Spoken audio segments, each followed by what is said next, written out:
Masih bersama saya Budiman Tanurjo di Satu Meja The Forum. Telah bersama saya Profesor Khairul Anwar Nidom, Ketua Riset Corona Formulasi Vaksin dari Profesor Nidom Foundation. Selamat malam, Prof. Nidom. Selamat malam, Mas. Oke, Prof. Nidom, gimana Prof. Nidom lihat ya penanganan dari pemerintah sekarang pasca Presiden Jokowi mengumumkan ada dua kasus 1 dan kasus 2 yang terinfeksi virus corona? Ya, Indonesia bukan hanya mengalami wabah corona ini saja, tetapi sebelumnya juga beberapa wabah penyakit, salah satunya adalah penyakit flu burung. Flu burung. Kalau saya bandingkan dengan, ya kebetulan saya juga ikut di dalam menangani flu burung itu. Tetap kalau kita bandingkan dengan situasi saat itu, kita masih terlalu jauh untuk mengikuti seperti flu burung. Terlalu jauhnya di mana, Prof? Flu burung itu sangat. Artinya begini, bahwa flu burung itu sudah membentuk satu Komnas, kemudian ada koordinasi dari kantor dari pusat sampai daerah sampai dengan bahasa yang sama. Kemudian juga melibatkan semua ahli yang ada di Indonesia, kemudian menganalisis virusnya. Nah, saya melihat sampai detik ini, saya belum melihat bahwa ada suatu penanganan yang komprehensif. Yang kita lihat di lapangan adalah hanya pembacaan hasil dari kasus-kasus yang ada. Nah, bagaimana tindakan-tindakan atau apa yang harus dilakukan, ini lebih banyak kepada aspek epidemiologi manusia dan lingkungannya. Tetapi virusnya belum tersentuh sama sekali. Bahwa lebih dari 30 itu pasti ada perbedaan antara virus yang satu dengan virus yang lain. Ada kelompok virus itu low pathogenic, ada yang highly pathogenic. Kemudian bisa juga bisa dianalisis apakah virus-virus yang ada di Indonesia ini alami atau non alami. Itu harusnya bisa diungkap sehingga itu berpengaruh terhadap pola kebijakan yang akan diinikan. Nah, kemudian virus ini juga bisa dijadikan landasan apakah Indonesia sudah memerlukan vaksin atau tidak. Nah, kemudian kalau mau divaksin ring yang mana? Nah, ini kan masih kita berbicara di Jabodetabek, belum berbicara di luar itu.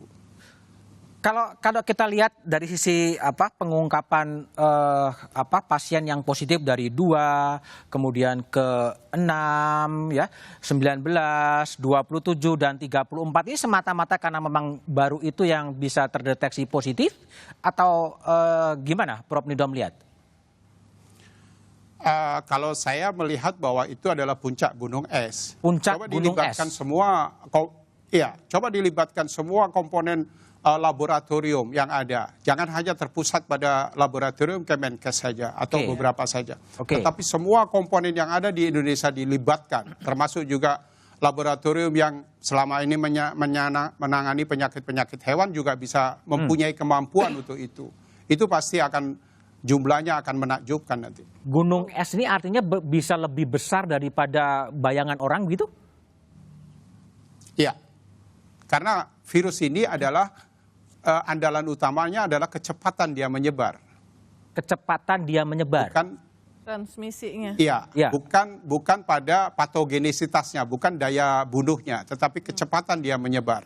Nah, yang kita identifikasi selama ini adalah virus-virus itu ada di mana, untuk hanya diidentifikasi bahwa nanti sebagian besar akan sembuh, ya karena itu memang karakter dari virusnya. Boleh nanya nggak?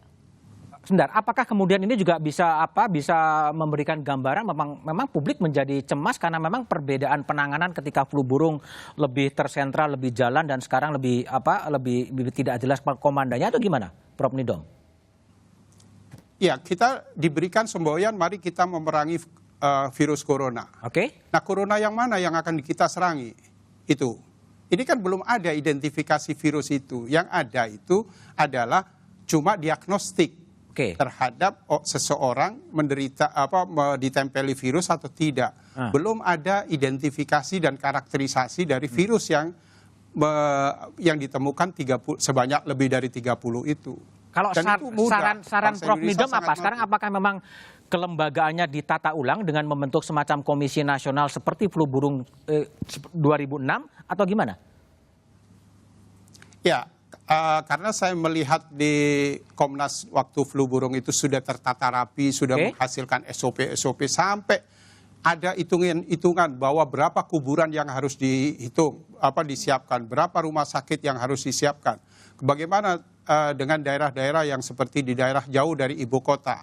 Nah, kemudian termasuk juga penyiapan rumah sakit. Apa memang betul di Pulau Galang itu sangat diperlukan? Bagaimana kalau ada penderita dari Fak-Fak misalkan, apa harus dikirim ke Pulau Galang? Nah, ini kan perlu koordinasi secara baik antara pusat, daerah, dan sampai pada tingkat kabupaten. Oke, baik. Saya kembali ke Bung Ngabalin. Bung Ngabalin, ini ada problem soal koordinasi dari pusat ke daerah yang belum berjalan gitu, dan juga pemeriksaan swab itu ditarik ke Litbangkes sehingga memang tidak baru itu yang terdeteksi gitu. Tidak, ada dua hal yang tadi Profesor Nida menyampaikan. Itu instruksi Bapak Presiden kepada Menteri Dalam Negeri, kemudian dengan Menteri Pendaya Aparatur Negara terkait dengan penanganan coronavirus di kabupaten, provinsi, dan kabupaten kota. Itu sebabnya ada dua hal yang dilakukan. Yang pertama, kami kemarin telah melakukan peninjauan dan melihat lapangan terkait dengan kemungkinan akan mempersiapkan rumah sakit lapangan. Dan yang kedua, besok itu sekitar jam 9,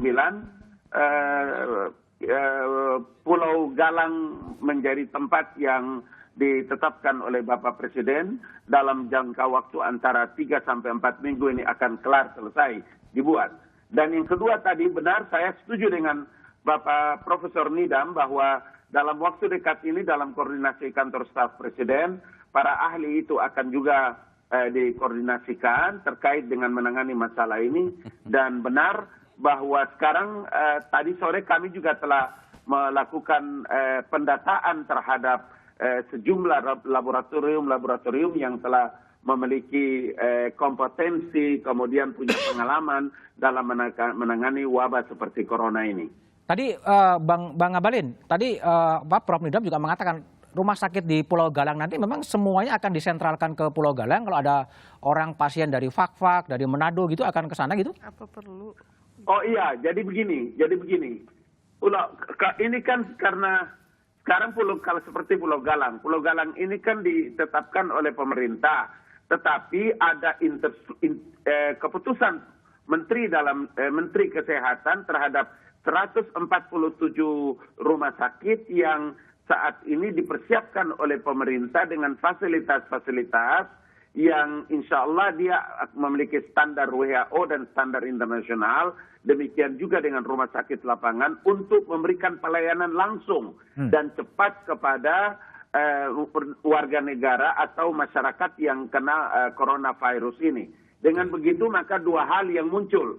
Yang pertama itu adalah tidak menimbulkan kepanikan, dan yang kedua tetap waspada karena negara dan pemerintah menurut Bapak Presiden kami selalu hadir dengan akses kelembagaan dan anggaran yang disiapkan oleh negara. Oke, baik, Mbak Uni. Ini gimana? Tadi kan kalau saya pengen nanya kalau misalnya tadi Profesor Nida masih ada ya. Karena kasus yang nomor 25 yang meninggal dunia, menurut informasi dari rumah sakit di Bali yang menangani, itu spesimennya memang dikirim ke Litbangkes. Padahal seingat saya sesudah Presiden mengumumkan case 1 dan 2, kemudian sehari berikutnya juga sudah ratas diumumkan bahwa ada 10 lembaga yang bisa melakukan. Nah, tapi ini kok masih ke Litbangkes. Jadi kalau justru pertanyaan saya kepada Prof. Nidom, apakah memang kita cuma bisa melakukan tes itu di Litbangkes? Atau sebetulnya yang 10 atau berapapun sebetulnya ada dan kira-kira ada di mana saja ya? Mungkin Prof. Nidom bisa memberitahu. Dan kepada Bung Ngabalin, kenapa kok sampai hari ini sesudah diumumkan bahwa ada 10 yang kita pikir bisa terlibat, kok masih ke Litbangkes lagi? Kenapa gitu? Baik, Prof. Nidam dan Bang Ngabalin jawabannya setelah jeda berikut ini ya.